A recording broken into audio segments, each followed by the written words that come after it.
luz, senão nós vamos ficar aqui na frente e vamos ficar em pé. Se chegar a luz, a gente depois senta direitinho. Tá bom? Eu queria aqui agradecer as entidades que estão ajudando a produzir e deram toda essa estrutura para a gente fazer essa grande reunião. Além da Liga Carnavalista aqui de João Pessoa, queria agradecer a FUNESC, o SEBRAE da Paraíba, a FEComércio da Paraíba, a FUNJOP, a Prefeitura de João Pessoa e o Governo do Estado, que uma salva de palmas para todos esses parceiros. E queria começar a compor essa nossa primeira mesa de abertura, lembrando que nós vamos ter um debate importante já hoje, vamos ter homenagens, vamos ter muito samba hoje. Amanhã, durante o dia, vamos ter os painéis, na parte da manhã, das ligas e das realidades de cada região, para a gente começar a entender e traçar um horizonte para o nosso carnaval e como pode impactar a relação do carnaval local para o resto do nosso país. Na parte da tarde vamos ter um debate muito bacana com a nossa querida Célia da Mangueira, que já está aqui, né? E também com a Selminha Sorriso. E no domingo vamos apresentar um documento dessa nossa discussão e apontar as saídas importantes para o carnaval. Queria chamar e montar essa nossa primeira mesa de abertura com o nosso querido Walter Santos, representando a Liga Carnavalista, o nosso presidente Pedro. Por enquanto vamos ficar aqui de pé, fica aqui do meu lado, Walter, para a gente não ficar lá no escuro. E a hora que acender a luz a gente senta. Queria compor aqui também a mesa, a nossa querida Regina Morim, do SEBRAE. Está chegando, né? O Marcos Alves, presidente da FUNJOP, uma salva de palmas. Por favor, presidente.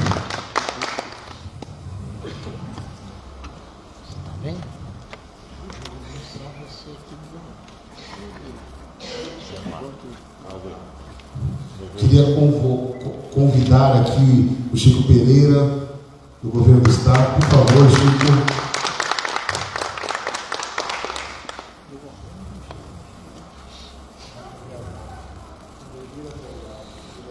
E o Bira Delgado,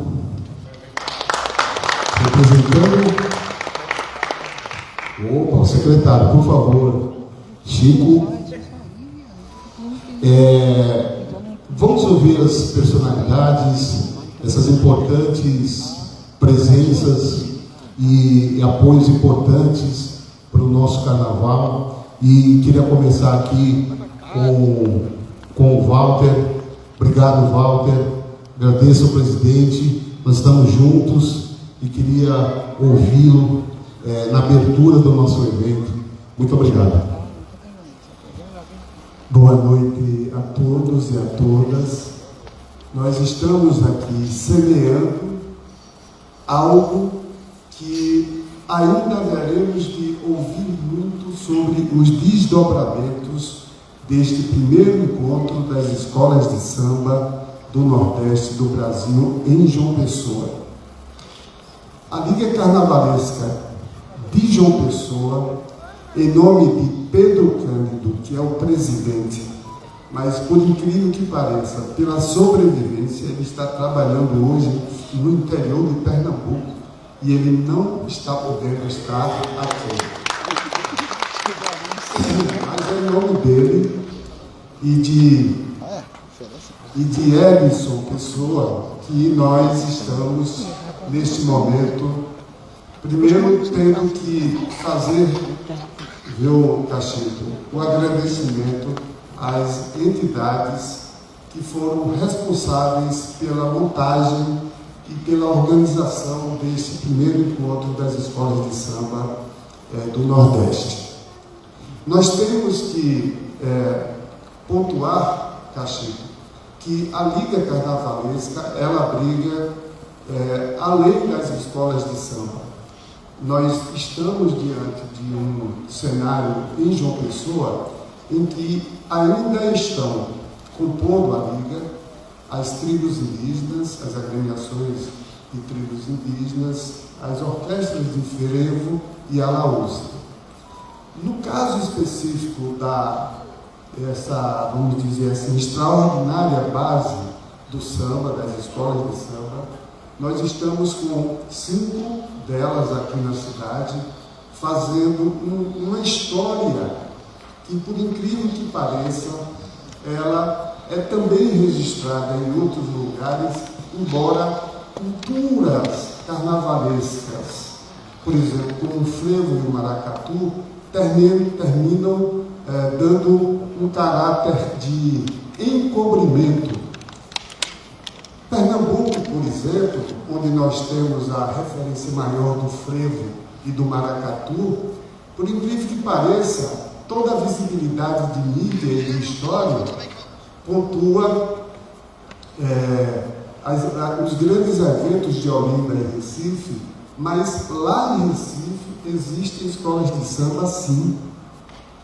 Então, puxar essa questão do samba no Nordeste é algo que nos estimula a criar o que a gente chama de reflexão, porque a presença da Fena Samba serve de um instrumento de qualificar os dirigentes e os participantes das escolas de samba e das agremiações, porque eu sinto, Cachito, que ainda precisamos ter vamos dizer, um reforço político do ponto de vista de estruturação, de organização e de base de autossustentação, porque, infelizmente, o Carnaval de João Pessoa é feito por pessoas, muito delas são humildes, pessoas humildes, e que temem, penso eu, ficam a temer, penso eu, que estruturar uma base de autossustentação,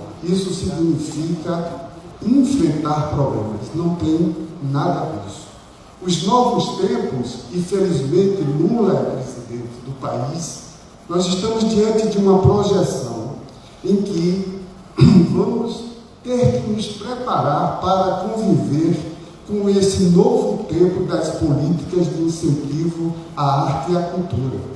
E aí, nós estamos dispostos, estamos à disposição, Cachito, de deflagrar esse status de reorganização do Carnaval, porque as agremiações elas precisam estar preparadas para as exigências do novo tempo. Hoje, não há como nós ignorarmos as exigências, por exemplo, de prestação de contas.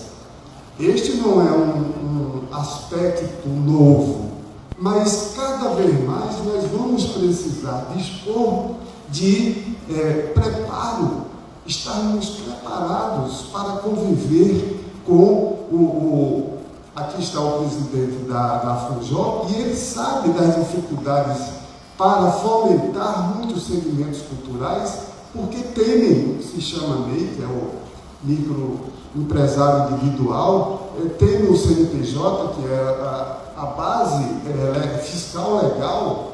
Você sabe disso, né, Marcos Alves? Da dificuldade que setores da cultura continuam a enfrentar por medo ou não sei o quê. Mas hoje, este é um momento em que eu gostaria de trazer para, vamos dizer assim, esse momento de celebração, a imagem e a figura de Zé Catimba. Zé Catimba é vivo, o fundador da escola de samba Imperatriz Leopoldinense do Rio de Janeiro, um sujeito de Guarabira, mas é fundador dessa importante escola do Rio de Janeiro. Ele será homenageado Daqui a pouco, inclusive, ele vai estar com um show, apresentando um show na área aqui externa do estacionamento do Espaço Cultural, e é em nome dele que estamos celebrando hoje o seu aniversário de 90 anos. Imagina só, 90 anos de pura, vamos dizer assim, celebração do que há de mais importante, que é a contribuição cultural que ele tem dado ao longo dos tempos, não é? Ao lado de gente como Martinho da Vila, como Simone, como Paulinho da Viola, e ele estará aqui daqui a pouco, e ele será o grande homenageado deste encontro. Eu preciso que vocês me permitam, Juninho, isso não é aquele papel que eu lhe trouxe aqui. Eu estou aqui também porque em 1956, esse é um documento que está aí no cartório. Em 1956, estava sendo exibido aqui em João Pessoa, nos cinemas, o filme Vamos com Calma, que inserir o samba Venha à Janela, em cujo filme figuravam César de Alencar, Grande Otelo, Oscarito, Ivon Cury e etc. Em 1956, um cidadão chamado Severino Cândido, ele já tinha assistido ao filme 3 vezes, e da última vez ele resolveu, lá no cemitério, e ele resolveu então gerar uma reunião com, a época chamava os malandros, ou os maloqueiros da Torre, para fundar uma escola de samba, em 1956. E ele fez isso. Aqui é a ata em que prova o início da escola de samba Malandros do Morro. Então, eu estou aqui em nome do passado, em nome do meu avô, que foi o fundador, e de meu pai, que por 2 mandatos também presidiu a escola de samba Malandros do Morro. E até me emociona. Caxias, nós queremos lhe agradecer pelo apoio, por tudo que você está fazendo, em nome da cultura do Brasil, a partir das escolas de samba e do carnaval. Nós, aqui em João Pessoa, temos vamos dizer assim, um acervo de histórias muito especiais, que espero que no decorrer do tempo, agora com essa nova luz que surge, essa esperança que surge com a perspectiva, aliás, implantação do governo Lula, que a gente possa gerar documentários sobre a história do carnaval, inclusive de João Pessoa. Aqui estamos com mestres da cultura que sabem o que eu estou dizendo. Nós precisamos gerar documentários, Martinho, porque a nossa memória ela ainda está falha, porque nós não temos tido ainda essa produção. Bom, estamos aqui à disposição de vocês para construir um novo processo, uma nova fase de reestruturação, reorganização. A Regina Amorim, que é uma das pessoas que mais tem apoiado a economia criativa, ela está chegando, já mandou um recado aqui pelo WhatsApp. O que eu quero dizer, em outras palavras, que João Pessoa recebe todos vocês de braços abertos. É uma capital hospitaleira e, como diz a canção que imortalizou-se, nós somos uma cidade muito hospitaleira e queremos oferecer a vocês, de hoje até domingo e sempre, o que há de mais, vamos dizer assim, fraterno, solidário e à disposição desse novo tempo que eu espero que a gente possa saber construir. Nós precisamos dar um salto adiante com qualidade. Muito obrigado. Vou ficar com o seu microfone. O Walter vai me ajudar depois a gente trazer os nossos convidados. Eu queria só dar um informe. Vocês estão vendo que ninguém precisou assinar nada. não receberam nenhum papel, não estranhem. Vocês estão vendo ali duas folhas nas duas pontas aqui, e esse evento a gente está trabalhando para melhorar as condições da nossa natureza. Então a gente quer eliminar papel, né? Então todas as ações do nosso evento são a partir das informações para você fazer a inscrição. Quem ainda não fez a inscrição da nossa reunião, inclusive no final do evento, vocês receberão por e-mail, a partir das inscrições, um certificado. Vocês poderão fazer perguntas também pelo seu celular, e materiais que a gente for distribuir durante o evento, nós faremos também por via digital. Inclusive, esse documento aqui, que é a nossa maior referência, que é a base de um estudo que foi feito pelo governo federal em 2016 e baseia uma política pública para as escolas de samba, que é um dos fundamentos da nossa entidade. A gente chama de Plano FENASAMBA, onde tem um Plano Nacional da Cadeia Criativa do Carnaval e uma proposta, senhores gestores públicos, de uma política para as iniciativas municipais, né? Basicamente todas as ações que são feitas em relação ao Carnaval no Brasil todo, 90% são feitos pelos municípios, e alguma coisa também feito pelos governos estaduais. No futuro nós queremos que o governo federal pense também, porque nós não somos a maior cultura desse país, que chega em todos os lugares desse país, né? Só na FENASAMBA são quase 1.000 escolas de samba afiliadas. Esse número aí que a gente passou é de julho, quando nós fizemos a reunião em Brasília.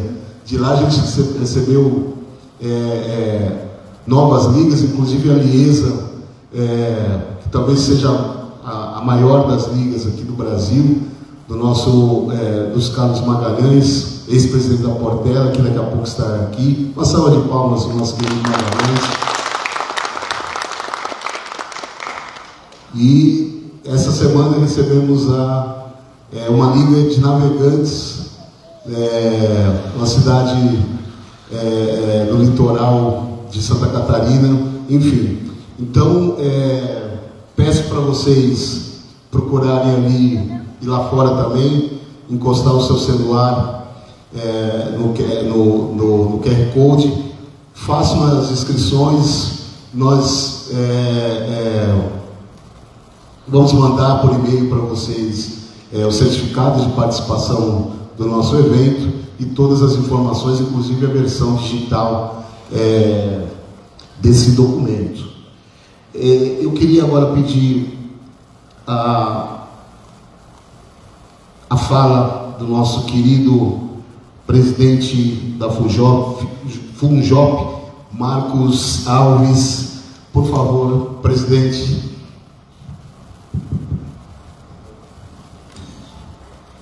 Boa noite, queridos. Na verdade, a minha fala de hoje é mais para a gente pontuar a urgência e a necessidade de encontros como esse no ambiente da cidade de João Pessoa e da Paraíba. Porque quando a gente fala em Carnaval de João Pessoa, na verdade, diferentemente de você pensar Carnaval em outros grandes centros urbanos, o nosso Carnaval, ele é mais um ritual, mais uma liturgia das culturas populares do que propriamente uma indústria cultural capaz de gerar uma grande economia, como ocorre em Olinda, Pernambuco, Salvador, Rio de Janeiro, São Paulo. Essa é que é a grande verdade, né, Miriam? O nosso Carnaval, ele e Walter vive isso cotidianamente, ele é mais um carnaval que tem uma capacidade de nos mobilizar do ponto de vista simbólico, do ponto de vista das culturas e das culturas populares, né? Eu não sei se todos sabem, sobretudo os visitantes, mas os meninos e as meninas do carnaval sabem disso melhor do que eu. Quer dizer, o perfil do carnaval da cidade de João Pessoa é um perfil centrado em manifestações de culturas populares que passam pela escola de samba, passam pelas alaúças, que é um ingrediente exclusivamente de João Pessoa. Você não vê alaúças em nenhuma cidade, nenhum carnaval no Brasil. É uma característica tipicamente nossa, enraizada nas brincadeiras das crianças, há 30, 40, 50 anos atrás, e que virou um motivo a mais de incremento e desenvolvimento do carnaval da cidade. Então nós temos 19 alaúças em João Pessoa, nós temos os blocos de frevo, que vai mais ou menos nessa quantidade, nós temos as tribos indígenas, que hoje estão reduzidas a 9 tribos indígenas carnavalescas, que talvez aí seja a grande matriz dessa característica que estou dizendo do carnaval como elemento tipicamente das culturas populares. E as escolas de samba, que vocês sabem, nós temos atualmente 5 escolas de samba. Na verdade, todas essas agremiações hoje passam por sérias dificuldades de organização, dificuldades de formalização, né? O Walter já tocou nesse ponto, que é um ponto talvez mais delicado para a gente tratar, porque muitas das nossas agremiações carnavalescas têm dificuldades de desenvolver do ponto de vista formal. O Brasil dos últimos 20 anos se formalizou, eu diria, excessivamente, né, em alguns aspectos. As culturas foram extremamente institucionalizadas, e aí, a partir desse momento, essas manifestações de cultura passam a ser exigido delas um grau de rigidez e de formalização que às vezes é até incompatível com a característica da própria cultura. Então nós temos no primeiro momento, sabe, pastor, tentar conciliar isso. Eu, na condição de gestor, por exemplo, não posso e não tenho certas liberalidades que eu gostaria de ter para tratar as pessoas do carnaval, por mais que eu saiba que eles são merecedores de recursos, de estímulos e de apoios, mas eu não posso muitas vezes fornecer esse apoio, contratar cachês, etc., porque o grupo está formalmente inviável, né? Não tem prestação de contas, não tem constituição jurídica. Isso tudo é um elemento muito forte que a gente tem que pontuar aqui na cidade de João Pessoa. Eu venho debatendo isso há quase um ano, para a gente promover uma revisão da legislação municipal em torno da cultura. A Constituição Federal garante isso. Nós temos um arcabouço geral, né, por meio do Sistema Nacional de Cultura e tudo mais, mas nós temos que promover um debate, e todos vocês são os protagonistas desse debate. Não pode esperar pela Fundação Cultural Cidade de João Pessoa, de promover uma revisão da legislação cultural no âmbito do município, para que a gente possa ter mais liberdade de contratação, de investimento, sem esse grau de formalismo, sem essa rigidez jurídica que muitas vezes inviabiliza os grupos. Eu já chamei a atenção disso por mais de uma vez no Conselho Municipal de Cultura da cidade de João Pessoa, que eu ativei desde o ano passado. Nós fazemos regularmente nossas reuniões, mas o debate não avança, por exemplo, na Câmara Municipal de João Pessoa, Assembleia Legislativa, enfim, nos legisladores. A gente tem que chamar a atenção para isso. Tomamos uma iniciativa muito pessoal nossa na Fundação. Somente este ano eu baixei 3 medidas, 3 decretos, porque a Fundação me permite fazer isso, a legislação me permite, digamos, eliminando algumas exigências formais para que grupos de cultura populares, músicos, artistas de origem, de matriz de cultura popular, pudessem ser contratados para começar um processo de pagamento de cachês. Porque qual é o grande problema? Muitos não têm essa formalidade e ficam de fora do sistema. Aqueles que têm se repetem. E aí você acaba contratando sempre os mesmos. Desde que eu assumi a fundação o ano passado, disse, nós temos que quebrar com isso. Não é a legislação. Sim, a legislação existe para a gente mudar, né? Certo? Eu sou professor de Direito há 12 anos e eu sei disso. Então a gente tem que começar a promover essa revisão da legislação.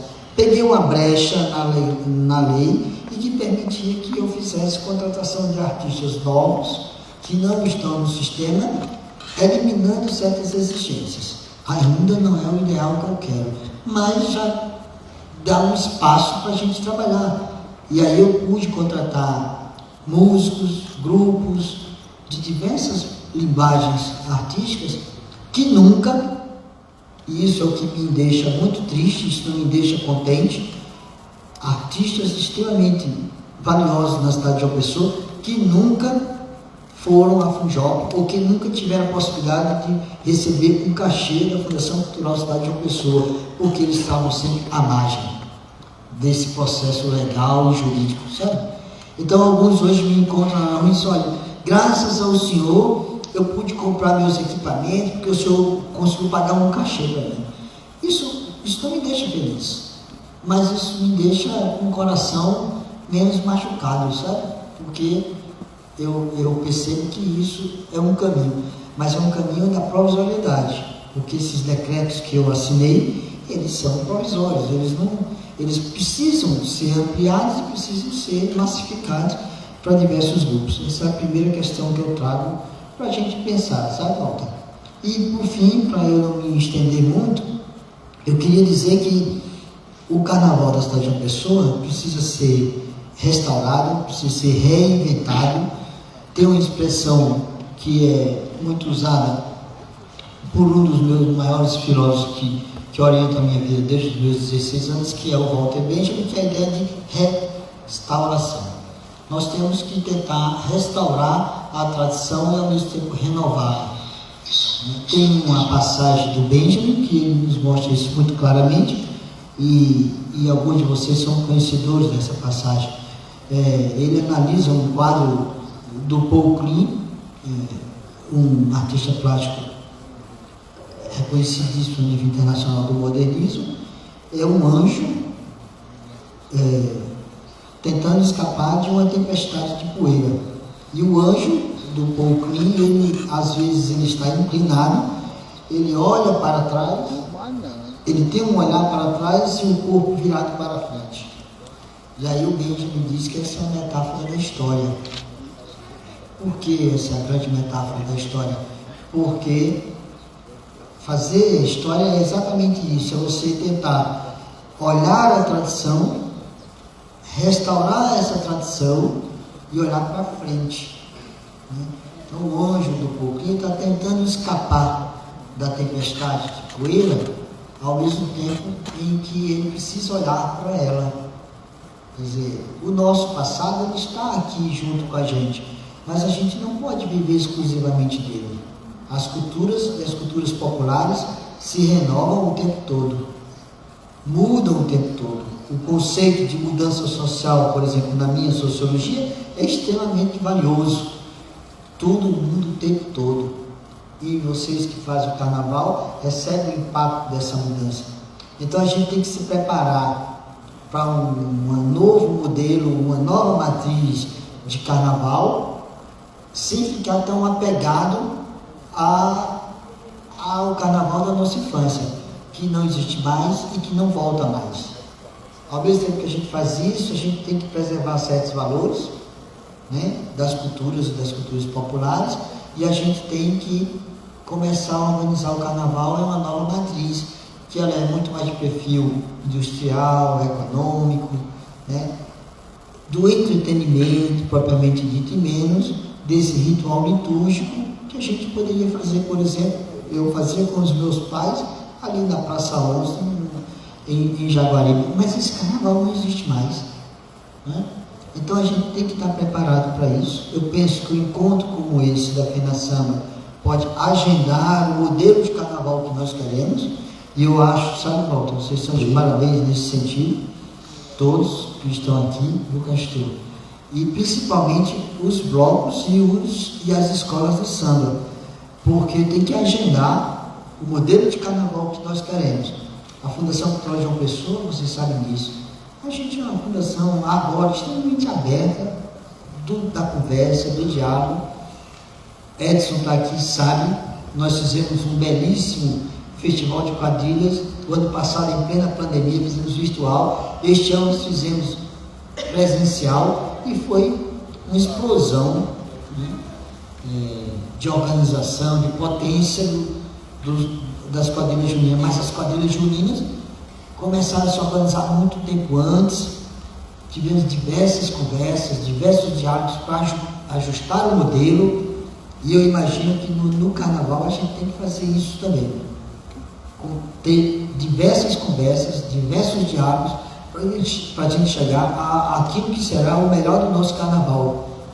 Eu tenho um modelo, eu tenho um formato de carnaval, mas é o meu formato, eu não quero impor isso às escolas de samba, nem aos grupos de frevo, nem às alaúças, mas nós precisamos urgentemente pautar essa conversa e fazer essa agenda do nosso novo carnaval, aí sim, pós-pandemia, né, que vai ser o primeiro carnaval após a pandemia.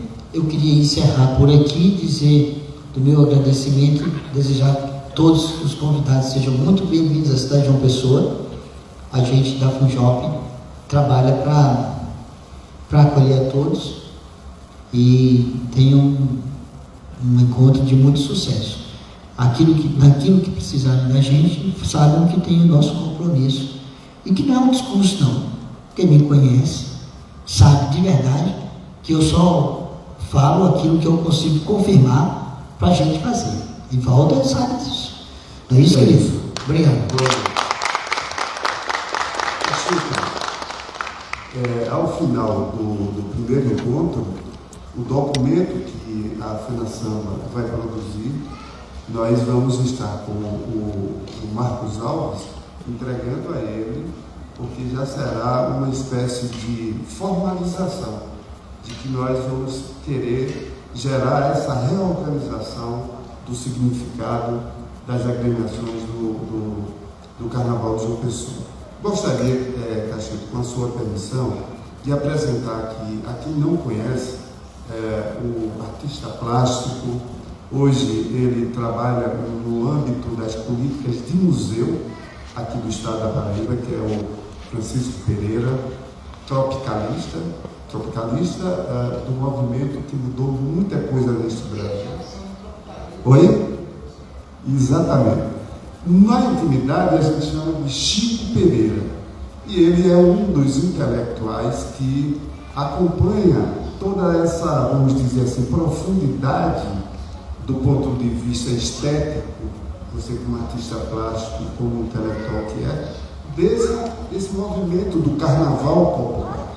Eu gostaria, Chico Pereira, e depois vamos para a conclusão com o Bira Delgado, o que é que você traz de leitura para contribuir na organização? Caetano Veloso já dizia, eu organizo o movimento. Este movimento ele precisa ser fortalecido e ser reorganizado, precisa ter força, porque na raiz só falta vamos dizer assim, um processo de adequação. Mas é com você, Chico Pereira. Aproveitando que você falou em tropicalismo, eu organizo o movimento no Planalto Central do Brasil, né? Já dizia Caetano, os tropicalistas. Eu vou ficar sentado, porque eu passei tanto tempo da minha vida em pé, dando aula, né, na universidade, que eu prefiro ficar sentado com toda a comodidade. E primeiro agradecer a Walter a oportunidade de poder colocar sempre o que a gente pensa a respeito de certos aspectos da cultura, não só do lugar que a gente vive, mas do mundo que a gente vivencia. E Walter tinha me dito, há um tempo atrás, me convidou para participar desse debate, que seria amanhã, seria um sábado. Mas quando foi ontem à noite, ele mandou para mim a programação, que seria hoje à noite. Então, eu já tinha os meus compromissos de hoje e a ideia seria chegar em casa hoje à noite, escrever um roteiro, qualquer coisa, para essa conversa aqui. Mas eu achei até bom, porque como esse encontro é mais uma coisa congregacional do que realmente uma coisa acadêmica, né? A finalidade disso aqui é muito mais ligada à política, da cultura, do carnaval, das escolas de samba, que eu preferi realmente tomar a liberdade de convidar vocês para um passeio intimista das minhas experiências sensíveis sobre o que é o carnaval e como é que eu vejo o samba e, consequentemente, as pessoas que fazem escola de samba, as instituições no Brasil. Eu não sou especialista de samba, eu não sou especialista de carnaval, mas eu me considero uma pessoa amante do carnaval e, consequentemente, amante de todos os aspectos sensíveis, não só da musicalidade, mas de todo o rito carnavalesco. E aí eu convido vocês para fazer um passeio a partir da minha compreensão do que é o carnaval, porque cada um de vocês, desde criança, vivencia o carnaval como uma coisa íntima. Alguns de forma mais intimista e às vezes até profissional. Outros de forma mais tangencial, ou seja, o carnaval é uma coisa temporal, que acontece uma vez por ano, né? E que a gente se prepara o ano inteiro para o carnaval, desde a infância. Nós somos marcados pelo carnaval, cada um de nós se prepara para viver o carnaval desde a infância. E o carnaval tem esse aspecto, não só sensível, mas tem, acima de tudo, um aspecto existencial para cada um de nós do Brasil, o país do carnaval. Mas também um país, como se leva, às vezes até na brincadeira, o Brasil é o lugar onde tudo acaba em samba, né? O carnaval é uma coisa, é um aspecto sazonal, ele acontece uma vez por ano, mas o samba não, o samba acontece todo dia.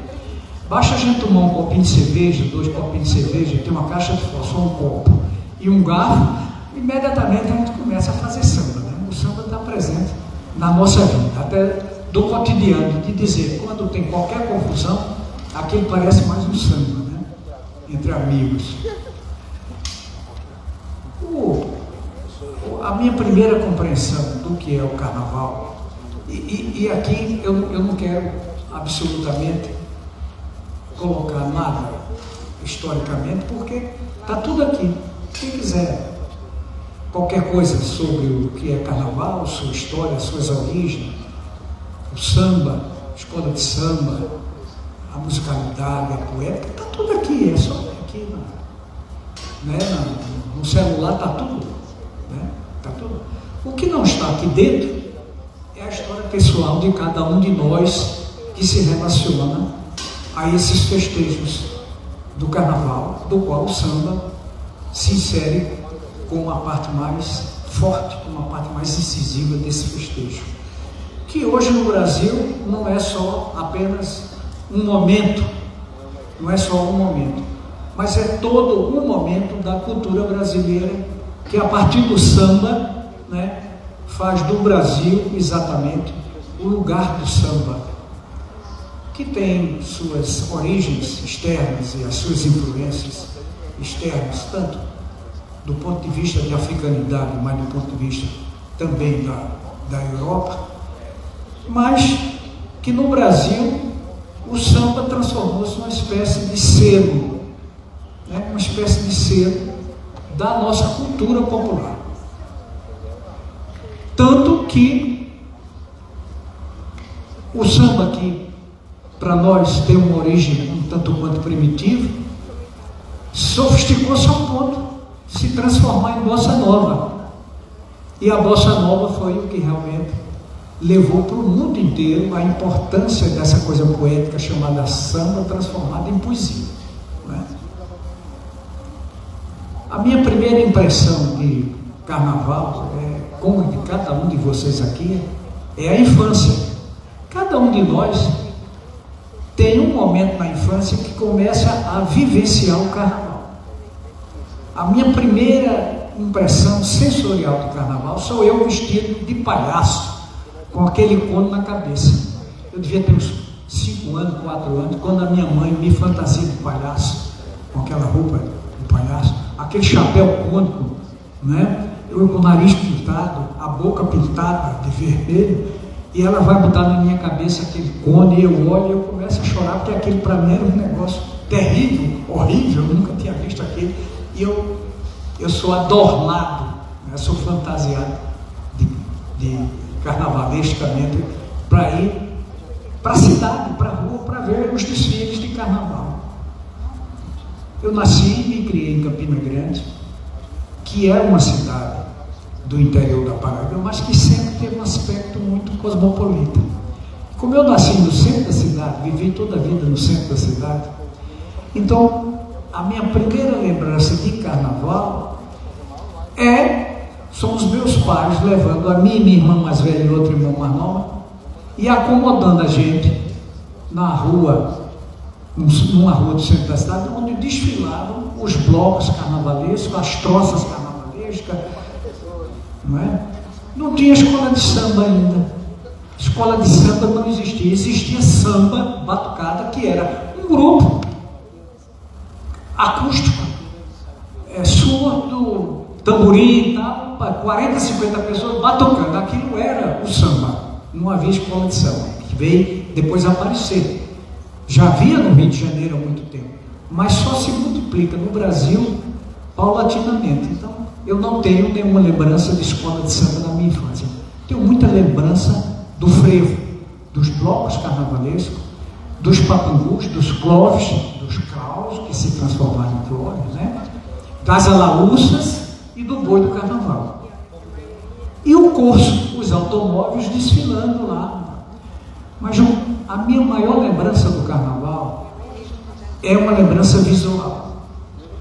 Confete, serpentina, muito confete, ao ponto de que a gente tinha dificuldade de andar na rua de tanto confete que havia. Crianças de 4, 5, 6, 10 anos de idade não conhecem mais confete.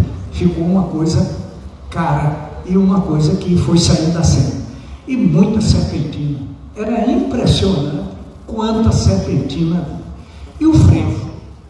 A música era o frevo, ou os batuques das coisas mais primitivas, como a laúça, que era uma batucada, ou o boi do carnaval. Essa é a primeira impressão que eu tenho do carnaval. Serpentina, pessoas fantasiadas e blocos, clubes de frevo. Meu pai era um comerciante, mas era apaixonado por festa de São João, carnaval, outra coisa. E ele era ligado a 2 clubes populares, né, que desfilavam no carnaval. O clube do Paulistano, que desfilava com o Zé Pereira. Festival o Zé Pereira de influência do intrudo português, aquelas cabeças gigantescas, com sua orquestra de frevo. E o Ipiranga, que era um clube muito popular, constituído grande parte de pessoas negras, não é? Pessoas pobres, e cuja fantasia, cuja cor era o vermelho e o branco. Eu me lembro, criança, fantasiada, calça branca, camisa vermelha e um chapéu de influência da Marinha na cabeça, marcando o frevo. E eu me lembro que este clube contratou um passista pernambucano para desfilar com o seu bloco. Foi quando eu vi pela primeira vez um passista profissional de Pernambuco, traçando os passos do frevo original, nascido em Pernambuco. Não com essas sombrinhas colorida, que hoje a gente conhece o Carnaval de Olinda, o Carnaval Pernambucano, mas de um guarda-chuva, ou melhor, de uma sombrinha. O passista com a sombrinha. E eu fiquei impressionado com aquela coreografia que eu nunca tinha visto. E de repente eu me vejo criança num bloco carnavalesco lá na frente, junto com outras crianças marcando peso. Essa é a primeira impressão que eu tenho do Carnaval.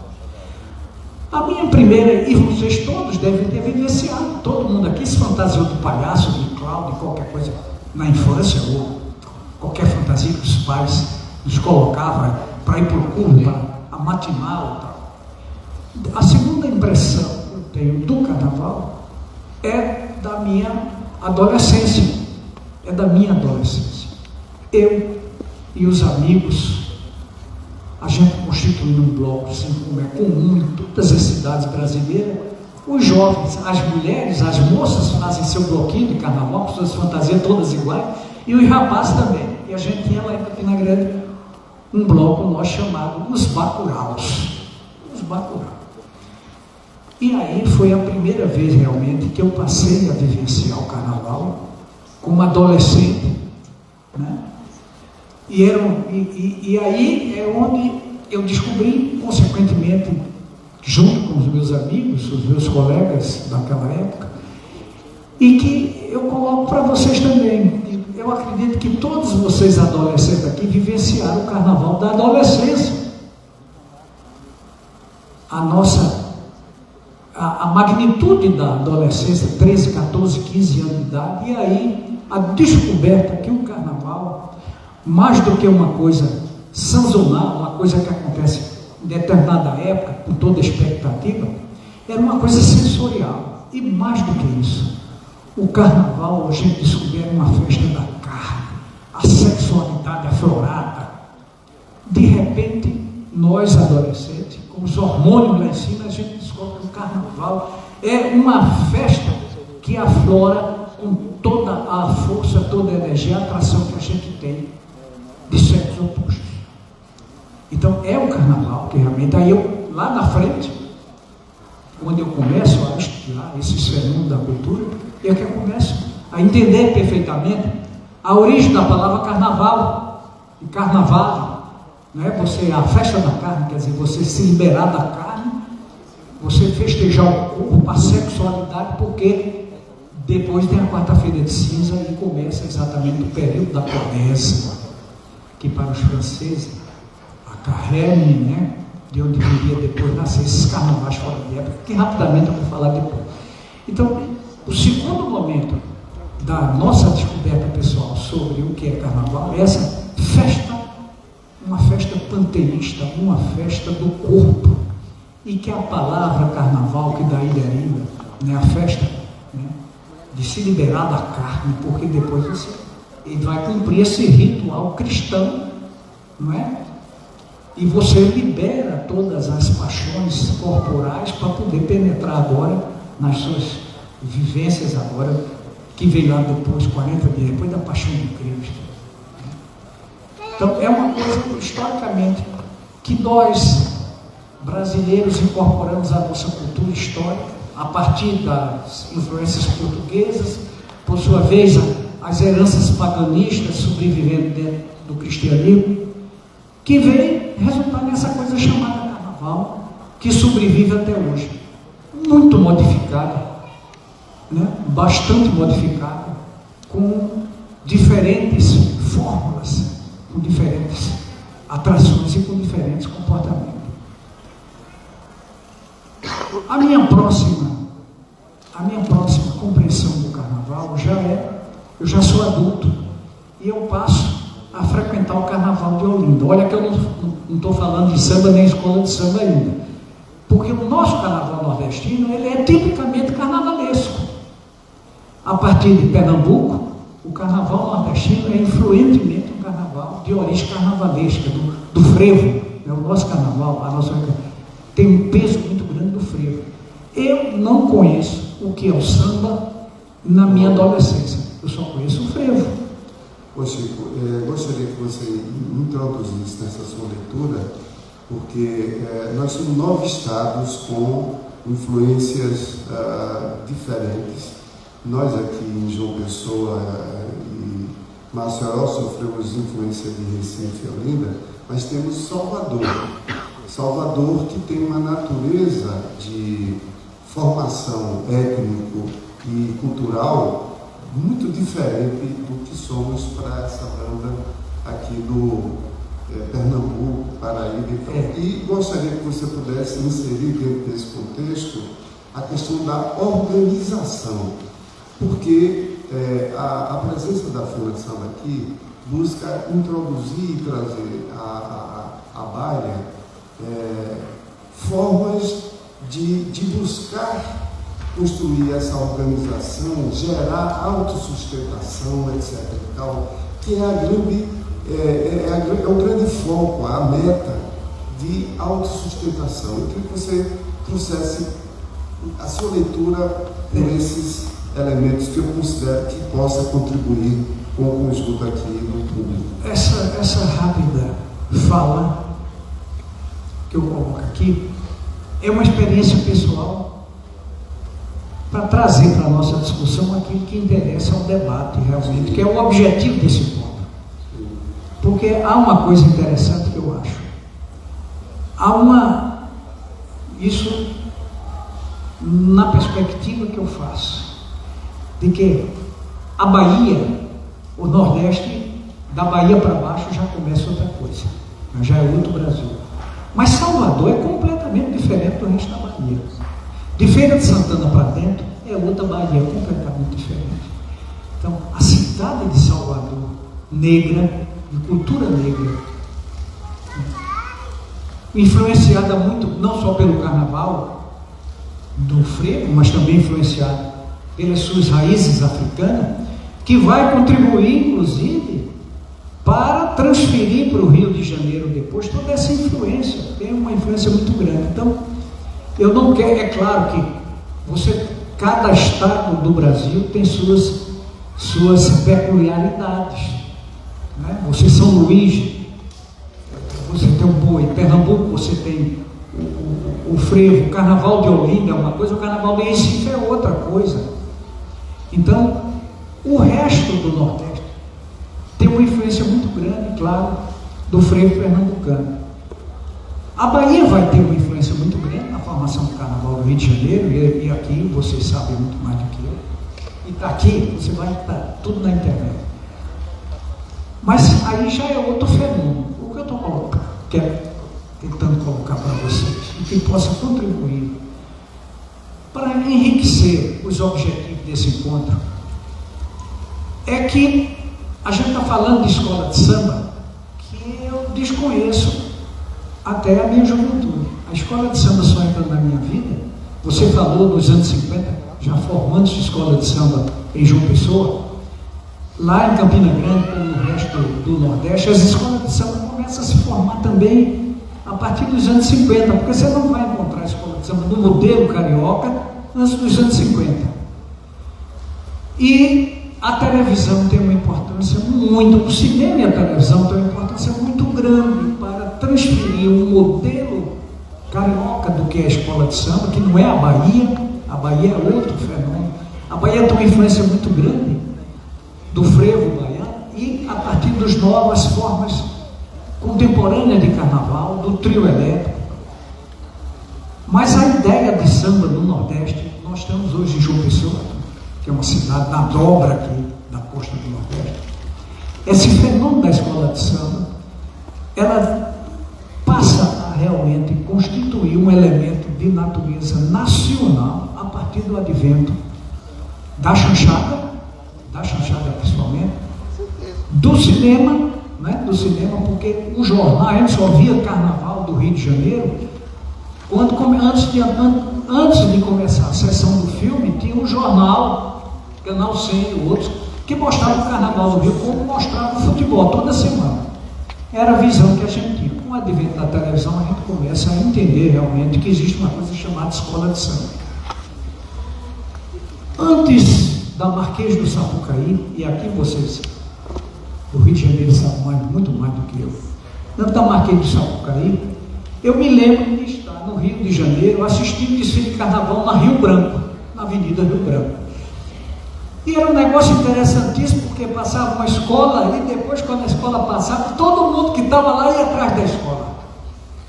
E de repente, lá, num determinado momento, um certo dia, foi a única vez que eu passei um carnaval no Rio, quando eu olhei, eu estava no meio dos caciques de ramo, que não era escola, não era bloco, era um negócio mais genérico que podia haver na Fazenda. Eu chamaria o cacique de ramo o carnaval genérico. Então, é realmente a televisão que vai dar uma dimensão muito grande desse carnaval, esse carnaval grandioso que acontece no Rio de Janeiro, que acontece no Rio. Em São Paulo também, né? Sim, mas São Paulo vem depois. Muito mais. O Rio já tem. O Rio tem uma origem histórica do samba que paulatinamente vai se transformando em escola de samba. Por exemplo, eu me lembro muito bem quando aparece no cinema e aparece na televisão as escolas de samba dos anos 60, 70, quando a comissão de frente é constituída pelos velhos sambistas e a transformação da comissão de frente é transformada em profissionais de dança, dançarinos profissionais e tal. Quer dizer, toda essa transformação, essa transmudação, a gente foi assistindo. E esse processo foi sendo paulatinamente copiado pelo resto do Brasil, ao ponto que hoje a gente tem escola de samba em todos os lugares do Brasil. No interior da Paraíba, interior do Rio Grande do Norte, tem escola de samba. Maior ou menor grau, Recife, Salvador, São Paulo, a partir dos anos 80, São Paulo passou a ter um carnaval com alegorias, com as mesmas fórmulas carioca, com uma dimensão muito maior. Os blocos de escola de samba de São Paulo tem 8.000 pessoas, é um negócio assim impressionante. E cada vez que passa, São Paulo vai ficando tão sofisticado como é o Rio de Janeiro. Mas eu coloquei essa situação porque eu quero dizer que num determinado momento, essa simbiose, esse processo simbiótico entre frevo e carnaval, o frevo baiano, o frevo pernambucano, carnaval de Olinda, os diferentes carnavais do Brasil, eles vão transferindo influência de um lugar para outro, principalmente quando as escolas de samba do Rio de Janeiro passaram a ser temáticas. Escola de samba que vai mostrar Vitalino, que é uma coisa tipicamente do interior do Nordeste, da nossa cerâmica, do nosso grande atributo Vitalino. Aí a escola de samba, aí a outra escola de samba do outro lado vai mostrar os aspectos das praias, do jangadeiro e tal. Ou seja, o carnaval começa a se transformar numa grande geleia geral. Uma grande geleia.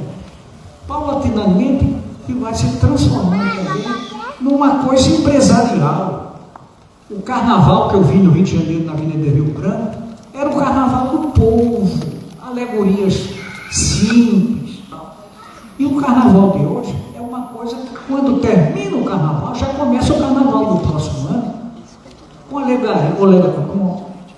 com carros alegóricos, com alegorias altamente sofisticadas, movidas a computadores, movidas a laser, e de repente você tem Parintins, o boi de Parintins. Eu fui ao boi de Parintins como membro do júri de Parintins, e de repente você está lá no Rio, dentro do Rio Amazonas, você tem um negócio grandioso do boi que migrou do Nordeste, do Ceará para Parintins, e que hoje não é só, não são apenas alegorias e momentos que acontecem. Construíram um bombódromo, um ginásio de concreto armado, um negócio gigantesco, e de repente eu vi matérias em jornais e tal, de que os carnavalistas do Rio de Janeiro estavam indo a Parintins para saber como é que estava se fazendo aquelas coisas lá, aquelas tecnologias como eram e tal, e de repente o pessoal de Parintins está indo para o Rio de Janeiro para copiar a tecnologia do carnaval carioca. Esse carnaval brasileiro virou realmente uma geleia geral brasileira.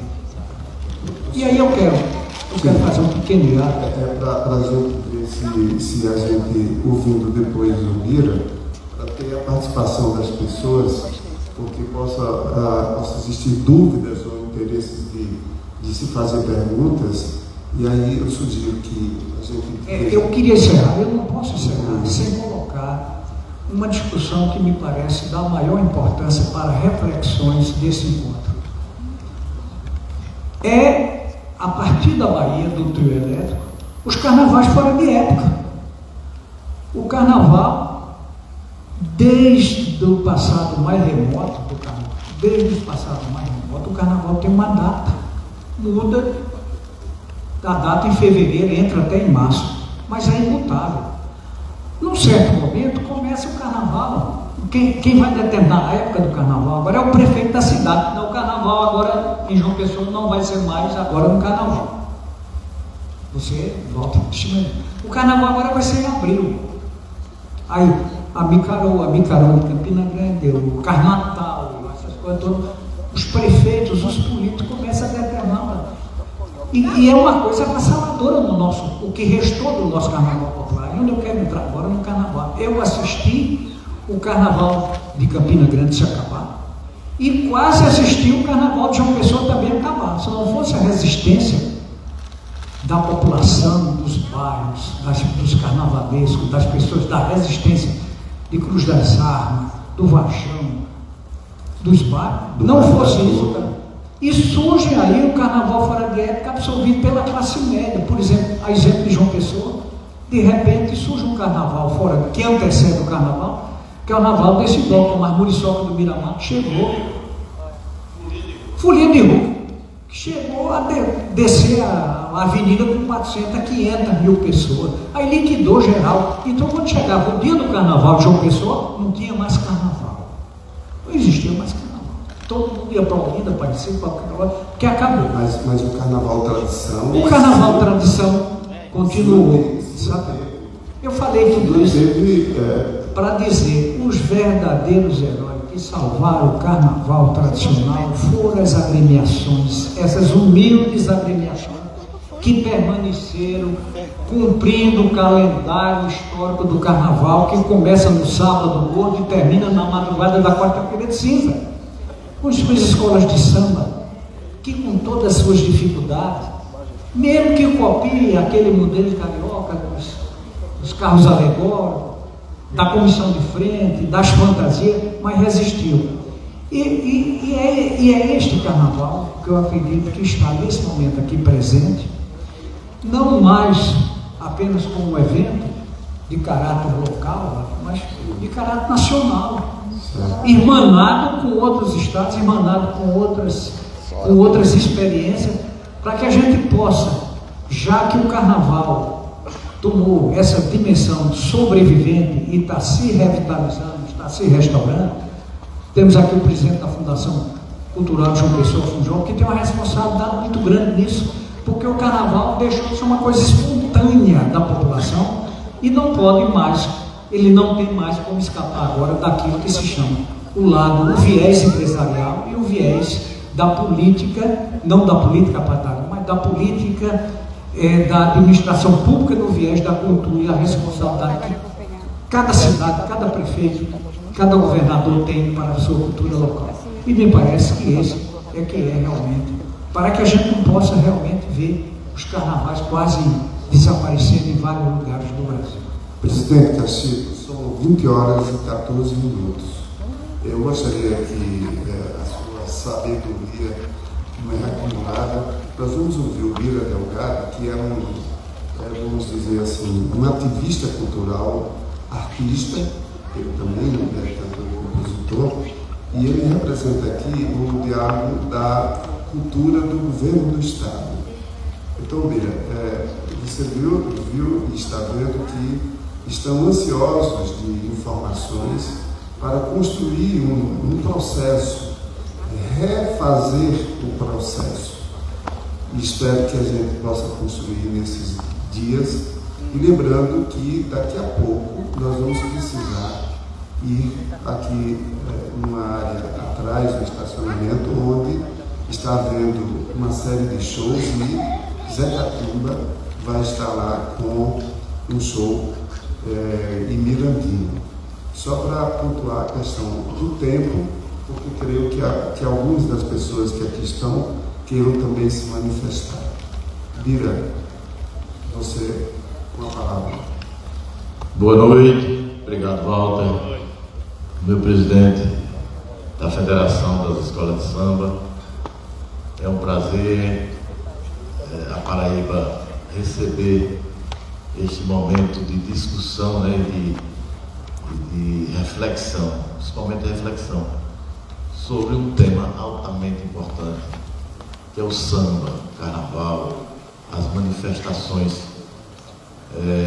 populares vindas do carnaval. Eu gosto de contextualizar um pouco, porque a gente reforça a nossa... Eu me contemplo muito com a fala de Marcos, nosso presidente da Funjop, e Chico Pereira, meu parceiro, gerente de literatura da Secult, Secretaria de Cultura, na qual nós estamos representando aqui o secretário Damião Ramos Cavalcante, que não pôde estar, tem um casamento nesse momento, de uma sobrinha, que não pôde estar aqui presente, com certeza estaria dando uma contribuição muito mais robusta sobre o tema, mas eu estou aqui com o Chico Pereira, já que é o meu companheiro também de gerência da Secult, e nós, com certeza, nós vamos dar um pouco dessa contribuição do que a Paraíba também tem de contribuir. Nós estamos com um grande baluarte aqui, um multifacetado, que é Walter Santos, do ponto de vista de vários gêneros, várias linguagens da cultura popular paraibana, e que tem esse registro muito forte, né, não só do carnaval. Ele é fundador e presidente de um excelente bloco chamado Confete Serpentina, que sai nas ladeiras do centro histórico ali, descendo para a Rua da Areia, percorrendo todos os bairros, todas as ruas do centro histórico, né, resgatando toda aquela tradição. E acho que Walter é um excelente documento vivo desse registro dos carnavais. Mas eu gosto muito de contextualizar a questão da nossa existência, né? Nós somos de fundação aqui no Nordeste, né? Nós somos de fundação de uma cultura afro, ameríndia e ibérica, né? Essas três bases da nossa formação de cultural e antropológica, né? Que aí mexe com as duas coisas. E isso é muito importante para a gente saber que essas manifestações, né, assim como o forró, nós estamos na capital do forró hoje do Brasil, porque foi aqui que deu origem ao pedido de registro em 2011, com o pedido do forró como patrimônio, um reconhecimento ao IFAM como pedido do patrimônio nacional. E agora, há um ano justamente, nós estamos aqui, Val. Hoje está fazendo um ano que nós iniciamos o debate, e amanhã foi o dia que nós recebemos o registro, um ano atrás, do título de patrimônio imaterial do Brasil, como forró, como patrimônio cultural do Brasil. Então, o forró, que é uma linguagem muito próxima do frevo, né? do maracatu, do samba, enfim, né? de tantos outros gêneros da nossa musicalidade. Então eu gosto de contextualizar isso para que a gente possa sentir onde nós estamos, no território que nós estamos, né? E aí vem as grandes manifestações que o Nordeste tem como celeiro importante de agregar essas manifestações que a nível nacional. Não foi à toa que Jacques do Pandeiro, ao chegar no Rio de Janeiro, com poucos meses, com a música Sebastiana, em pleno carnaval carioca, conquistou um dos maiores fenômenos tocados em pleno carnaval carioca. Não é fácil, não é fácil. Imagine, vamos botar aqui no grupo Fala Mansa, sair do Rio de São Paulo, chegar aqui no Nordeste com um forró e conquistar o Nordeste. Não é fácil. Eu juro a você que não é fácil. E Jacques do Pandeiro fez um trabalho diferenciado. Saiu do Nordeste, chegou no Rio de Janeiro em pleno carnaval, com Sebastiana, e foi uma das músicas mais tocadas no Carnaval Carioca. Então mostra que Jackson incorporou de imediato, com a sua formação do quilombo lá da Caiana dos Crioulos, que a mãe era uma conquista nata, e incorporou o samba genuinamente carioca. Então são esses elementos. Eu tive uma passagem, Walter, na Europa, e quando me convidaram que eu ia representar o Brasil no forró, a Paraíba no forró, eu fiquei imaginando como é que a Europa, porque foram vários países, eu não fui só para a França, nem para a Bélgica, nem fui para outros países. Então eu imaginei como é que nós vamos sair daqui para a Europa para representar o forró. Eu digo, será que eles estão pedindo a colonização que eles nos deram de volta? Me deu aquela sensação. Não. E eu vi que era o contrário. Eles estavam buscando aquilo que eles perderam com a globalização, com a modernidade, com o avanço das tecnologias. Eles perderam essa essência da musicalidade. É tanto que nas escolas públicas da França existe a musicalidade brasileira, dividida em 4 bimestres. O primeiro bimestre é samba, o segundo bimestre é frevo, o terceiro bimestre é forró e o último semestre é capoeira. A capoeira entra como uma forma de agregar também todos os segmentos da musicalidade. Então, isso me encantou, porque mostra que nós somos muito ricos e não devemos só ficar anchos, mas nos orgulhar disso, porque a musicalidade brasileira é muito forte. Sim, aí voltando aqui ao tema principal, que é o samba, a nossa musicalidade paraibana no aspecto carnavalesco, eu acho que o fenômeno maior que nós tivemos nos últimos anos foi justamente o folia de rua, porque ele aparentemente parecia que era antecipando os carnavais, do ponto de vista de você ter durante os feriados monescos a folga e descansar para qualquer canto que se quisesse viajar. Parecia isso, mas pelo contrário, parecia assim, para não competir, principalmente com o nosso território mais próximo, que é Pernambuco, com o Carnaval e a Bahia, competir com o Carnaval desses 2 estados vizinhos. Então eu acho que o folia de rua, ele nos agregou um momento de abrir as portas para surgir vários blocos com as suas concepções históricas de cada agremiação, de cada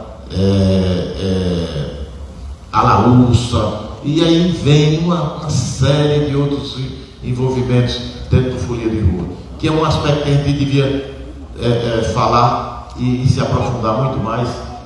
O vice-presidente aqui dessa fundação que nós estamos, Fundação Espaço Cultural, é o mestre Fuba, que é um dos maiores fenômenos de apreço e interesse desse projeto que surgiu aqui em João Pessoa.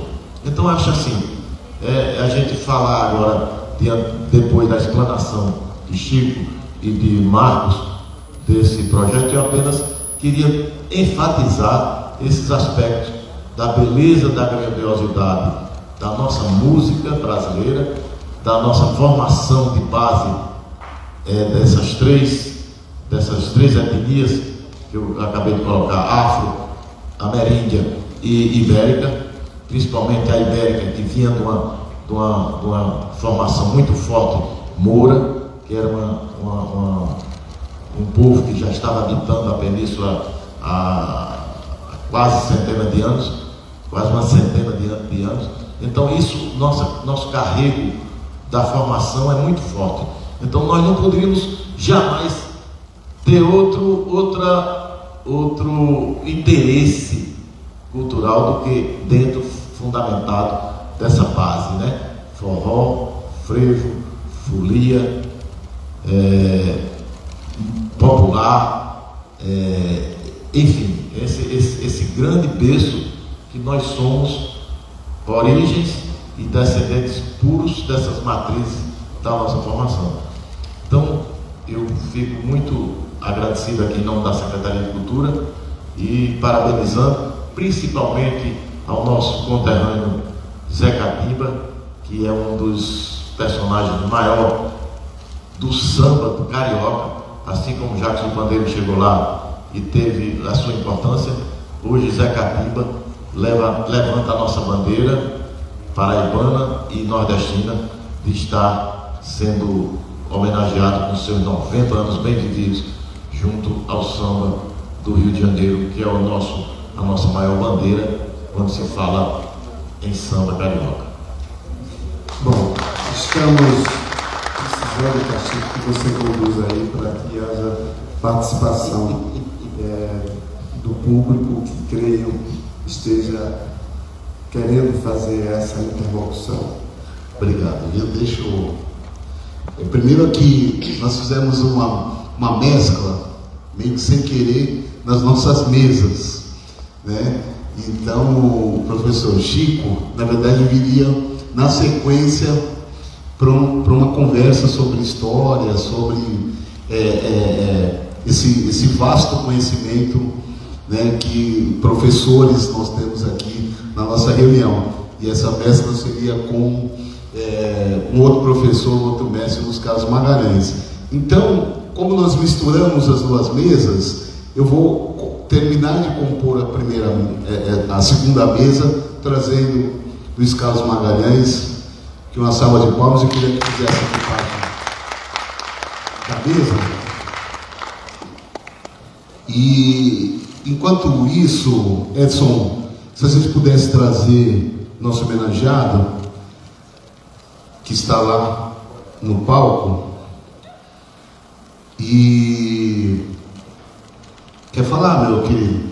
Pode falar, Walter.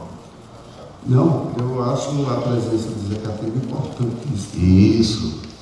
Porque ainda nós temos aqui, eu quero ouvir um pouquinho dos Carlos Magalhães, que tem um vasto conhecimento, além de um grande jornalista, é uma pessoa que participou da administração da praticamente centenária Escola de Samba Portela, sendo presidente. Então, esse vasto conhecimento, acho que é importante para que a gente, na abertura do nosso evento, a gente possa também ouvir esses conhecimentos. O Carlos Magalhães, que é fundador da nossa entidade e nosso sócio benemérito número 2, e hoje diretor cultural da Liga da Escola de Samba do Rio de Janeiro. Queria ouvir um pouquinho. Amanhã eu vou pedir para que você volte, Luiz Carlos, para a gente ouvi-lo um pouquinho mais. Eu tenho uma pergunta aqui, né, depois da gente ouvir o presidente Magalhães, eu vou ler a pergunta aqui que fizeram para a gente no aplicativo, e se mais alguém quiser ouvir, fazer uso da palavra pelo microfone, para depois a gente encerrar essa mesa de abertura e receber aqui o nosso querido Zé Catimba. Presidente Magalhães. Uma boa noite a todos, agradecer o convite e agradecer a tudo que eu ouvi aqui hoje. Muito bom saber como é que por exemplo, como é que o Carnaval chegou aqui, o Carnaval do Rio de Janeiro chegou aqui, o Carnaval do Batu que chegou aqui, né? Interessante ver que foi aqui um pouco através dos filmes da Atlântida, né? Aqueles filmes carnavalescos que antecipavam o Carnaval, né? Assim como eu tenho uma imensa curiosidade de saber como, ainda nos tempos anteriores ao rádio, os festivais de música da Penha, da Festa da Penha, como eles chegavam aqui no Nordeste. Né? Isso não havia rádio, não havia televisão, não havia internet, não havia nada. Como é que se dava isso? Né? E eu lembro sempre que quando Lincoln foi assassinado nos Estados Unidos, A notícia chegou, para chegar na Europa, demorou 13 dias. Porque não havia meios de comunicação, não havia os cabos subterrâneos. Mas então tem essa curiosidade imensa de saber como é que os sambas da Festa da Penha chegavam para o Nordeste. Bom, mas olha só, eu acho interessante, já que tudo foi falado aqui, fazer um pequeno balanço de como está o Carnaval do Rio de Janeiro hoje. E eu falo isso do alto de 2 administrações na Portela, como presidente, e que tive o desprazer de exercer esse mandato sob o mandato do prefeito Crivella, que era um cidadão anti-carnaval. Fez tudo para machucar, para ferir o carnaval, felizmente não conseguiu. Mas isso para a escola de samba foi muito ruim. Basta dizer que nos meus 2 últimos anos, a verba do carnaval do Estado saiu depois do carnaval, nos 2 últimos anos. Elas saíram depois do carnaval. E isso era muito ruim para as escolas que não tinham patrono, que não tinham patrocínio. Transformou numa verdadeira tortura para os dirigentes. Hoje eu estou muito otimista. Primeiro, porque nós não temos mais um prefeito que seja um anti-carnaval. E ele já vai retornar a dar a dotação para o carnaval. O governo do Estado também voltou a dar, já vem justiça seja feita. Nos 2 últimos carnavais, a ajuda do governo do Estado foi muito importante. Quais são as fontes do carnaval? Bom, como vocês sabem. Quais são as fontes do carnaval do Rio de Janeiro? Primeiro, a verba já foi até federal. Já houve verba federal também. Hoje não há mais. Na Liesa, lá nós recebemos até representantes do governo Lula. Parece que o Cachico também andou conversando sobre isso. Parece que vai haver uma ajuda financeira do governo federal também. Então, vamos apostar nisso. Então, nós teremos o governo federal. Eu estou falando em futuro, estou falando em perspectiva, estou falando em animação. Nós teremos a ajuda do governo federal, do governo estadual e do governo municipal. Além disso, nós temos as cotas de transmissão da TV Globo, que são, nesse período a que eu me referi, foi a grande salvação do carnaval, foi a TV Globo. Olha que eu, como jornalista, tanto critiquei a TV Globo, quem diria que eu chegaria um dia e dizer, puxa vida, porque não faltava, esses recursos da TV Globo não faltavam. Além do mais, a grande novidade do Carnaval Carioca é a ascensão, se é boa ou não, é boa a discussão, mas é a ascensão dos camarotes. Hoje a principal renda do Carnaval Carioca são os camarotes. Não mais aquele camarote ali pequenininho, mas sim os camarotes que vão até a pista. Que muitas vezes são pessoas que nem gostam do carnaval, mas passam a ser importantes porque estão ali prestigiando o carnaval, estão trazendo recursos do carnaval. Então, e mais algumas escolas que têm patrocínio, tem as atividades de quadra, os elencos que saem para fazer espetáculos fora. A Portela chegou um momento que tinha quase 20% do seu orçamento de carnaval gerado pela própria quadra. Então, o que eu estou querendo trazer aqui é esse otimismo, Esse otimismo. Nós esperamos que os próximos carnavais tenham um aporte financeiro que justifique o maior carnaval do mundo. Senão, nós temos que baixar a bola do carnaval. Temos que baixar a bola, temos que fazer um carnaval mais barato, um carnaval com menos alegorias, com menos fantasia. Mas só que isso não interessa a economia da cidade. Não interessa a economia da cidade. Hoje o carnaval é um fator importantíssimo para a economia da cidade. É importantíssimo para o turismo. É importantíssimo para o Brasil inteiro. Então, a perspectiva nossa é fazer o carnaval cada vez mais competitivo. Mais competitivo. Lembrando aqui que foi falado pelo Chico, é a questão do passado e do futuro. A frase que eu uso, dizem que não vou lembrar o nome do pensador, é que a humanidade quando deixa de olhar para o passado, se perde e mergulha na treva. Então, o passado é importantíssimo para essa visão do futuro. É a base que nós tanto precisamos, né? É isso, né? Então, o olhar que eu estou trazendo aqui para vocês, um olhar de absoluto otimismo para essa festa que ainda precisa de muita coisa, né? Desde aqueles tempos lá de 1932, quando começamos os desfiles, até o momento que eu chamo de G2, quando só Portela e Mangueira que venciam, né? Tempos primados de Cartola, de Paulo da Portela. Depois o Salgueiro entrou, depois o Império Serrano entrou em 47, aí ficou o G3, o Império Serrano começou a ganhar campeonato aí, e aí na década de 50 então chega o Salgueiro, uma grande homenagem ao Pamplona, né?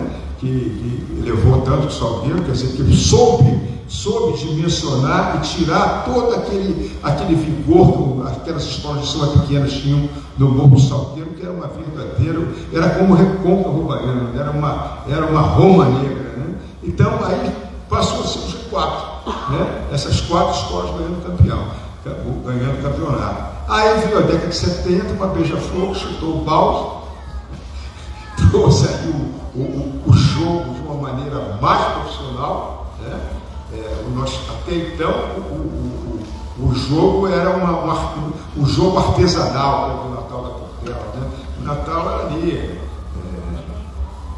vivia para Madureira, dava de pijama, mas depois, com a chegada dos bicheiros de maior porte, que eram industriais, as escolas começaram a vencer carnaval aí. Começaram a vencer carnaval. Primeiro foi a Mocidade, depois a Imperatriz, e depois veio a Viradouro, depois veio a Vila Isabel, e aí chutou o balde, todo mundo podia ganhar, né? Mas, então, isso se deve muito também, porque já como a Crítica Liga da Escola de Samba, hoje sou diretor cultural da Liga, como eu torço por eles, porque eu sei que eles deram um rumo ao carnaval. A super escola de samba. Claro que aí entra a questão do saudosismo, né? Eu sou saudosista, assumido, mas o nosso tempo passou, meu tempo passou. Tá? Agora tem as novas gerações aí, tem que atrair as novas gerações. Uma questão importante que foi falado também pelo Chico, a questão do hormônio. Não dá para brigar com hormônio. Quem tem filho adolescente, no meu caso, sério também, que não dá para brigar com hormônio. O garoto de 17, 18 anos quer dar beijo na boca. Meu querido, estamos recebendo a figura extraordinária de Zé Capimba, 90 anos.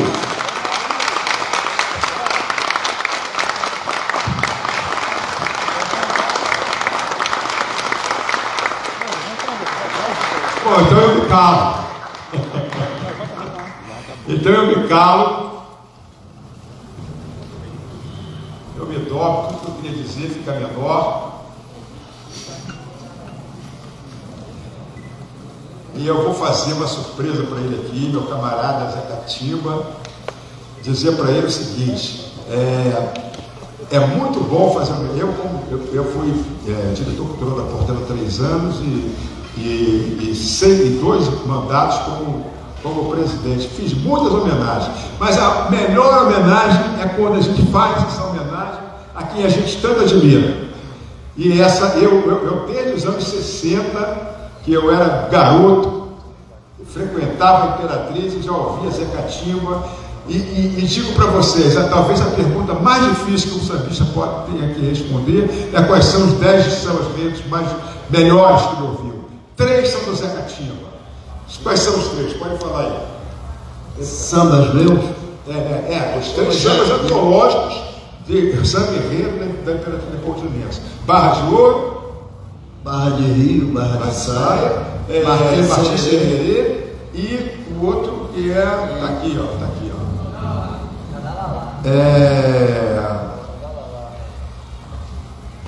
Martins Sererê, bom, e terceiro. Então a surpresa que eu quero fazer para ele é dar esse disco para ele. Que olha só a pinta do malandro, olha só. Olha aqui, ó.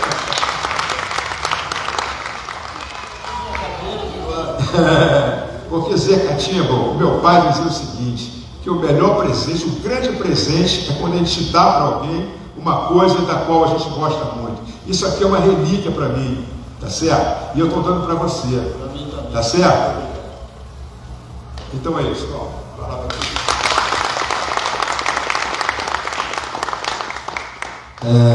Você é uma pessoa, tudo que eu falar de bem para você, vou tentar fazer um elogio, eu só vou falar a verdade. Então eu só posso dizer para você que bendito seja a nossa amizade, porque você é um dos monstros sagrados e que com certeza a raça humana se orgulha muito de você. Muito obrigado por tudo que você fez, continua fazendo, e o ser humano que você é. Obrigado. Eu recebi aqui a incumbência do presidente Cachito de lhe entregar o certificado de honra ao mérito da Federação Nacional das Escolas de Samba.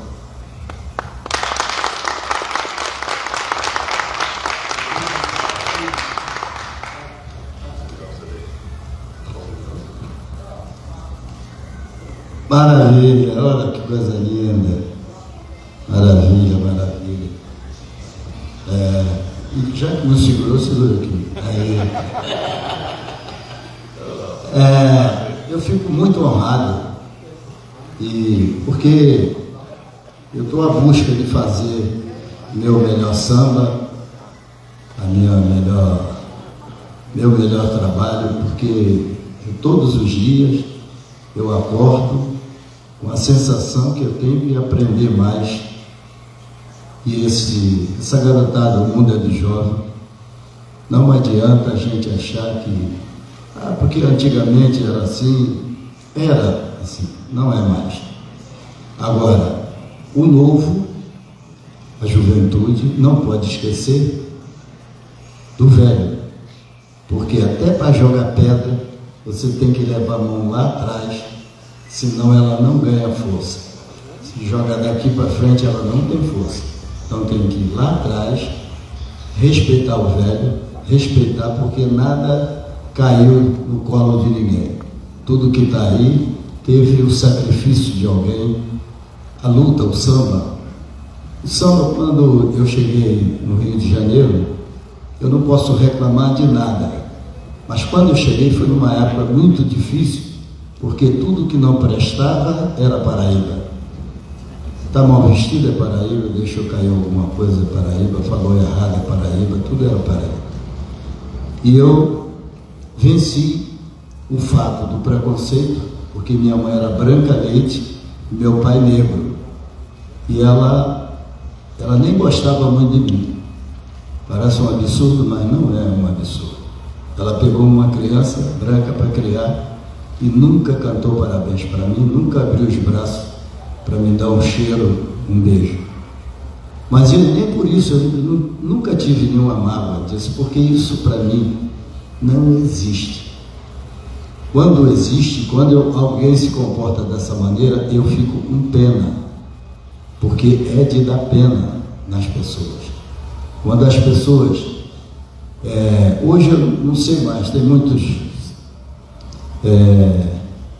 antigamente era viado, agora depois virou gay, depois um monte de coisa assim. Para mim sempre foi a mesma coisa, porque somos iguais. A pessoa que tem o Rio, por exemplo, tem uma música do Mirandinha, que eu vou cantar daqui a pouco, junto com o Mirandinha, que diz o seguinte: o mar, o rio é masculino, o mar é masculino. No entanto, o rio sai rasgando a terra desesperadamente para encontrar com o macho. Eles se batem, se curtem, se amam e é o equilíbrio do mundo. Água doce também é feminina. Água salgada e água doce. Elas se curtem, se batem, se amam e é o equilíbrio do mundo. Por que que o ser humano que raciocina que Deus deu esse poder de você raciocinar, de criar, de ver as coisas, ainda tem um sentimento mesquinho de preconceito, de desamor, gente, vamos combinar, porque isso não existe. É da gente ter muita pena e orar por elas, porque de vez em quando o castigo é bom, porque você diz, não faz isso, não faz isso, aí quando você mexe no bolso, aí não faz, né? Se você se botar o carro ali, não, é rápido, se rebocar ele não bota, não deixa mais.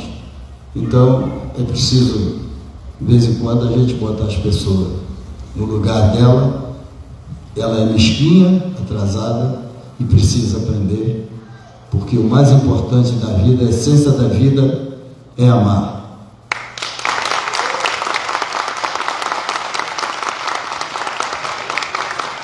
Agora vai assumir o compromisso aqui de público de reproduzir esse CD e me dar.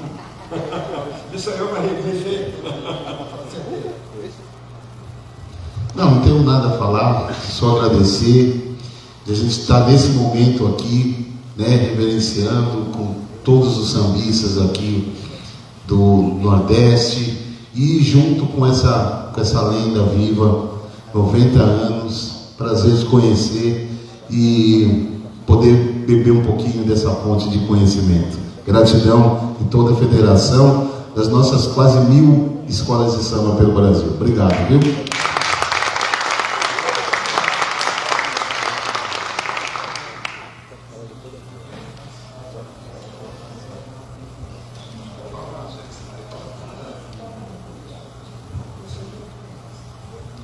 Não tem mais o que falar. Eu acho que esse momento é de celebração, é de curtição da sua vida, Zacatina, da sua experiência e dessa sabedoria, né? Que você diz aí é uma síntese de centenas de séculos de filosofia, então, e de centenas de anos de samba. Então, seja bem-vindo a João Pessoa mais uma vez. Eu tive o prazer de estar na sua transformação em doutor honoris causa na universidade, numa belíssima cerimônia, e agora novamente aqui. Então, em nome da Fundação Cultural João Pessoa, seja bem-vindo e faça um belíssimo show ali de 90 anos. Nem todo mundo consegue fazer isso, né? Muito obrigado, mas pode ficar tranquilo, não assuma compromisso com mais ninguém, porque o seu aniversário de 200 anos, quem vai organizar sou eu.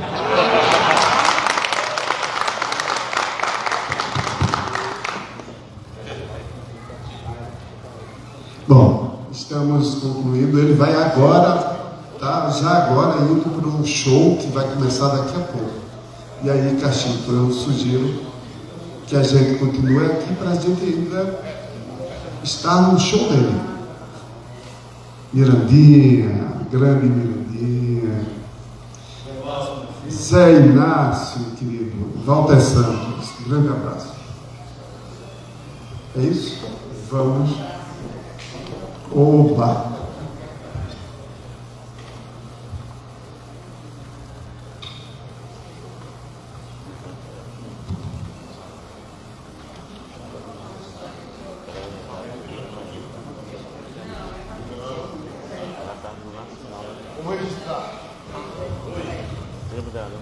Oi, gente.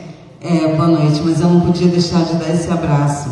Eu vivi a minha infância inteira no Morro da Mangueira, sambando no barraco da minha família, encerando o chão de vermelhão, com o samba do Zé Catimba. Lá, lá, lá, lá, lá, fala, sererê. Gente, é demais, porque assim, a gente via na televisão, né, a novela, né, era a música da novela, e a gente vibrava muito, Então, assim, estar com esse homem, estar com essa pessoa maravilhosa, esse ser humano, esse artista, essa pessoa que promove a cultura popular, é uma emoção muito grande. Eu quero dizer para você, assim, a gente é muito feliz de ter você, viu? E a gente é muito feliz de estar aqui nesse momento participando dessa comemoração, tendo você aqui junto com a gente. Talvez se eu estivesse no Rio de Janeiro, era muito mais difícil estar com você. Eu agradeço muito a Deus e aos amigos, companheiros aqui, por me proporcionar esse momento. Muito obrigada, viu?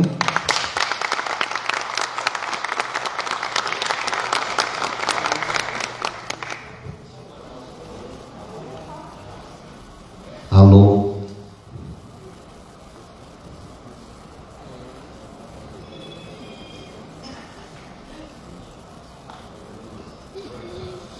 Agora, meu caro, nós vamos devolver o nosso homenageado para a concentração, que daqui a pouco nós estaremos, já está comendo lá, né?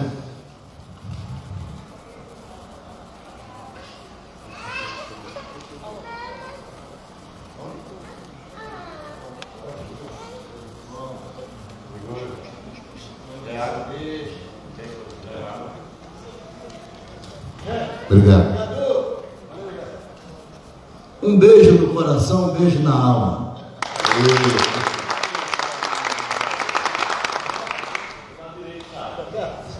Aqui nós vamos fazer o encerramento. Gente, nós temos umas perguntas aqui.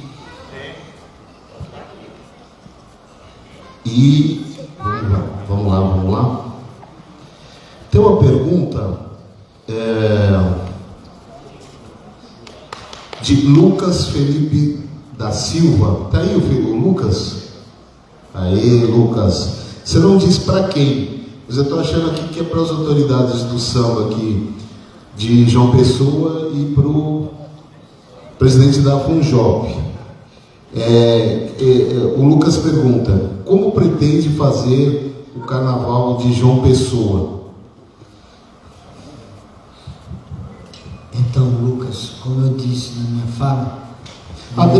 Presidente, para a gente ganhar tempo, tem uma outra pergunta aqui do Alexandro dos Santos, e ele pergunta: que tipo de formato o presidente da FUNJOP gostaria de fazer?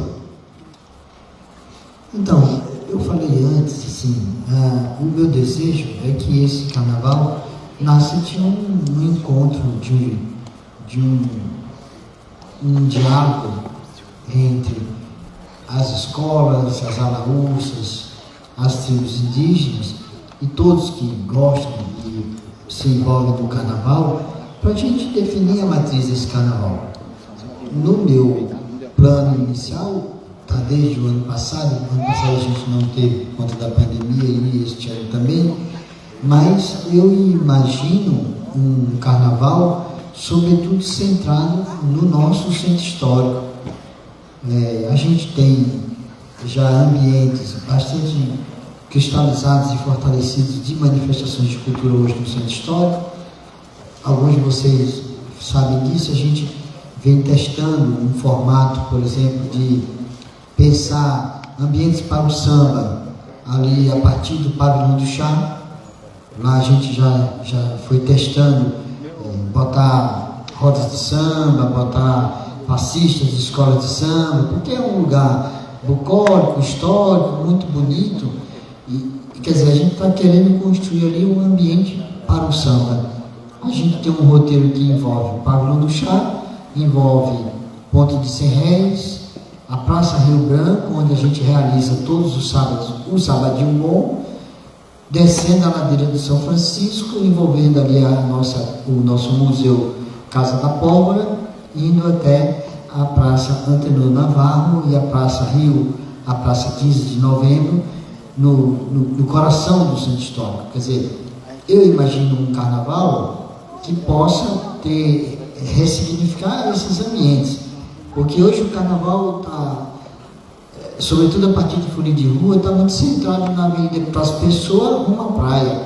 Tá, isso é legal, mas eu acho que isso é mais um carnaval desde que a classe média e classe média alta começou a olhar o carnaval com outros olhos, que trouxe para a Avenida Praça Pessoa, que cria uma série de problemas para a gente. A gente tem que discutir isso com o carnaval tradição e com a folia de rua. Não só o carnaval tradição tem dificuldades, viu, gente?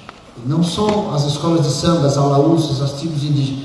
O folia de rua tem suas dificuldades, nós precisamos chamar para a mesa para conversar e até para ver se é o caso da gente unificar esse processo.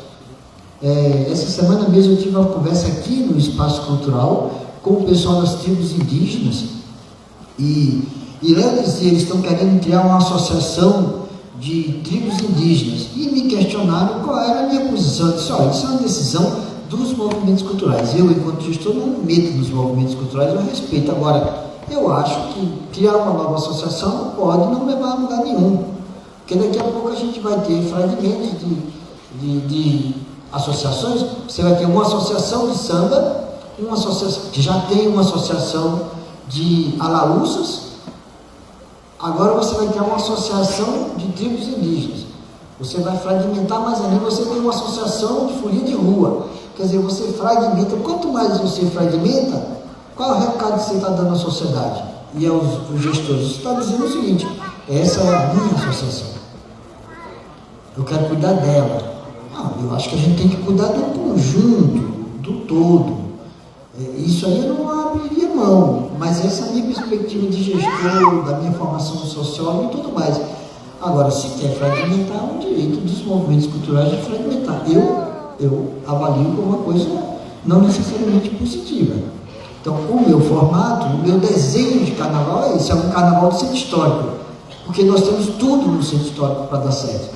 Nós temos ruas agradáveis, nós temos ladeiras agradabilíssimas para a gente subir e descer, nós temos equipamentos culturais que podem ser a base para esse carnaval. Então, eu acho que eu já vivi carnavais de João Pessoa, e vocês também viveram, que era no entorno da Lagoa do Parque Solano Lucena, quando ainda existia até mais escolas de samba do que hoje. Escolas como Última Hora, por exemplo, que eram um coqueluche naquele momento, que não existe mais hoje. Depois deslocou-se para uma avenida Beira Rio, a Duarte da Silveira, num formato de arquibancadas e as escolas de samba passando, no formato no estilo carioca, só que sem o brilho e sem a estética do Carnaval do Rio de Janeiro, porque a gente não tem nem direitos autorais a serem pagos para as televisões locais. Eu não sei se isso é legal. Eu penso mais no carnaval forte, nas ruas do centro histórico, que as pessoas possam vivenciar as suas escolas e se for o caso, a gente cercar, a gente delimitar caminhos, mas enfim, é o meu formato de carnaval, não é o que eu acho que é das associações nem das escolas de samba. E outra coisa que a gente precisa fazer é criar os pré-carnavais, como existe o pré-junino. O ano passado, nós criamos o pré-junino, e eu, Edson sabe disso, e todos os quadrilheiros sabem disso, eu fui em todos os pré-juninos da cidade de João Pessoa este ano, em todos. Nós fizemos em 12 bairros, eu acho, e eu estava em todos para testar exatamente qual era a força e a potência das nossas quadrilhas juninas. Eu acho que o carnaval tem que se organizar para ter isso. Os ensaios das escolas de samba precisam ter esse novo valor.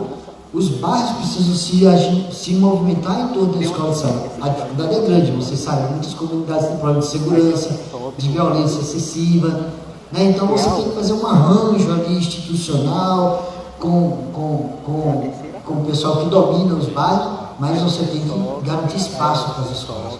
Enfim, é o que eu penso, é o meu formato, sabe, Lucas? É isso, queridos, eu não vou me estender mais, porque eu acho que deixa eu pegar uma informação.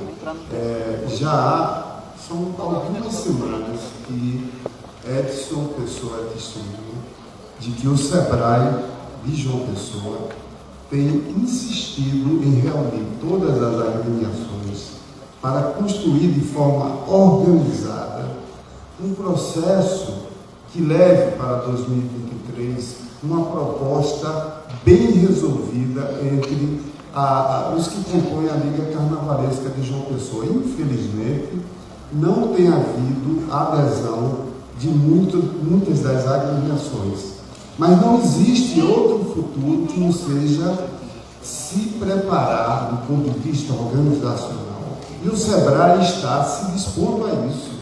E acredito que esta é uma oportunidade de se dar um salto qualitativo nessa organização. Então, espero que até domingo a gente possa definir um rumo de forma bem, vamos dizer assim, sedimentada para propor, inclusive, ao presidente da FUJOP. Então, esses 2 dias serão de, vamos dizer assim, de um reaprendizado e de busca de uma construção coletiva que atenda a todos os interesses. Eu acho isso valoroso. E para vocês que estão chegando aqui para contribuir para o debate, a gente está desde o ano passado conversando com alguns sambistas para a gente tentar criar o que a gente está chamando provisoriamente de Casa do Samba. Meu grande sonho é que a gente construa